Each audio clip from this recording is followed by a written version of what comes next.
ఈ నెల 13న జరగనున్న సార్వత్రిక ఎన్నికల ఏర్పాట్లపై రాష్ట్ర ప్రధాన ఎన్నికల అధికారి ముఖేష్ కుమార్ మీనా సమీక్ష నిర్వహించారు. ఎన్నికల అధికారులు, పోలీసు ఉన్నతాధికారులతో రివ్యూ చేపట్టారు.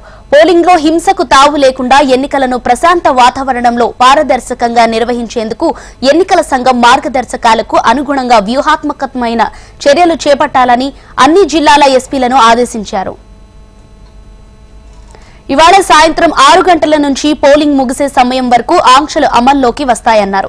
ఆ సమయంలో ఎన్నికల ప్రచారానికి తెరపడుతుందని, ఎన్నికల కోడ్ను ఎవరూ ఉల్లంఘించరాదంటూ సూచించారు. చట్టవిరుద్ధమైన సమావేశాల ఏర్పాటుపై నిషేధం ఉంటుందన్నారు. 48 గంటల వ్యవధి సైలెన్స్ పీరియడ్ టైంలో బహిరంగ సభలు, సమావేశాలు నిర్వహిస్తే 144 సెక్షన్ కింద నిషేధిస్తూ ఆదేశాలు జారీ చేస్తామన్నారు. సైలెన్స్ పీరియడ్ సమయంలో ఎలాంటి ప్రచారానికి అనుమతి లేదన్నారు. ఎన్నికల్లో ఎలాంటి అవాంఛనీయ సంఘటనలు జరగకుండా ఆయుధాలు, మందుగుండు సామాగ్రి అక్రమ రవాణాను నిరోధించడానికి రాష్ట్రంలోనూ అంతర్రాష్ట్ర సరిహద్దుల నుంచి వచ్చే వాహనాలపై నిఘా పెంచామన్నారు. ఇతర రాష్ట్రాల్లో నివసిస్తూ రాష్ట్రంలో ఓటు హక్కు వినియోగించుకునేందుకు వస్తున్న ఏపీ ఓటర్లకు ఇబ్బందులు కలగకుండా జాగ్రత్తలు తీసుకున్నట్లు తెలిపారు. ఇక ఎన్నికల ప్రచారంలో పాల్గొన్న ఇతర నియోజకవర్గాల నేతలు ప్రచారం సమయం ముగిసిన వెంటనే నియోజకవర్గం నుంచి వెళ్లిపోవాలని సూచించారు. అయితే రాజకీయ పార్టీల రాష్ట్ర ఇన్ఛార్జిగా ఉన్న ఆఫీస్ బేరర్లు రాష్ట్ర ప్రధాన కార్యాలయంగా ప్రకటించిన ప్రదేశంలో మాత్రమే ఉండాలన్నారు. తమ పార్టీ కార్యాలయాలు విడిచి బయటకు వెళ్లరాదని సూచించారు. ఈ 48 గంటల వ్యవధిలో రాజకీయ స్వభావం కలిగిన బల్క్ సందేశాలు పంపించడంపై విధించామన్నారు. రాజకీయ పార్టీ లేదా ఎన్నికల కార్యకర్త ద్వారా అలాంటి సందేహాలు ఏవైనా అందితే ఓటర్లు పోలీసులకు ఫిర్యాదు చేయాలని సూచించారు.